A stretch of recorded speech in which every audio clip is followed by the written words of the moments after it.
Football ইতিহাসের সবচেয়ে বড় ট্র্যাজেডি, অথচ এটা আসলে ফাইনালই ছিল না। বিশ্বাস করবেন, 1950 সালের ফিফা ওয়ার্ল্ড কাপে ছিল দ্বিতীয় বিশ্বযুদ্ধের পর প্রথম কোনো টুর্নামেন্ট। কিন্তু অদ্ভুত নিয়ম ছিল, কোনো নকআউট ম্যাচ নেই, কোনো সেমিফাইনাল নেই, এমনকি ফাইনাল ম্যাচও নেই। 4টি দল, ব্রাজিল, উরুগুয়ে, স্পেন আর সুইডেন একটা লিগের মতো খেলে চ্যাম্পিয়ন ঠিক করবে। কিন্তু ভাগ্যের খেলায় ব্রাজিল ভার্সেস উরুগুয়ে ম্যাচটাই হয়ে ওঠে টুর্নামেন্টের সিদ্ধান্ত নির্ধারণী ম্যাচ। স্টেডিয়ামে উপস্থিত ছিল আনুমানিক 2 লাখ দর্শক। এটা আজও পৃথিবীর সবচেয়ে বড় ফুটবল ক্রাউড রেকর্ড। বড় কথা হলো, ব্রাজিলের প্রেসিডেন্ট আগের রাতেই বিজয়ের জন্য বিশেষ গান লিখে রেখেছিলেন। পত্রিকা ছাপা হয়েছিল ব্রাজিল চ্যাম্পিয়ন।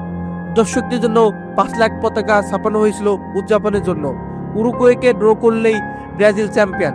কিন্তু উরুগুয়ের অধিনায়ক ওবেলদো ভ্যারেল্লা আগের রাতেই সতীর্থদের বলেন, match start outside the stadium, we must silence their 2 lakh voice.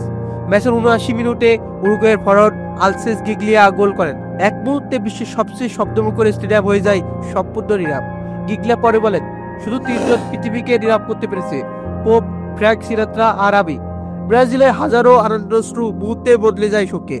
মানুষ স্টেডিয়ামে সারে বাতা নিচু করে এত বড় পরাজয় তারা কল্পনা করতে পারেনি। এই ঘটনায় ইতিহাসে স্থায়ী নাম পায় মারাকানা ট্র্যাজেডি, ফুটবলের সবচেয়ে বড় হার্টব্রেক। আর বড় সত্যটা হলো যে ম্যাচ কি সবাই ফাইনাল ভাবছে, এটা আসলে ফাইনালই ছিল না।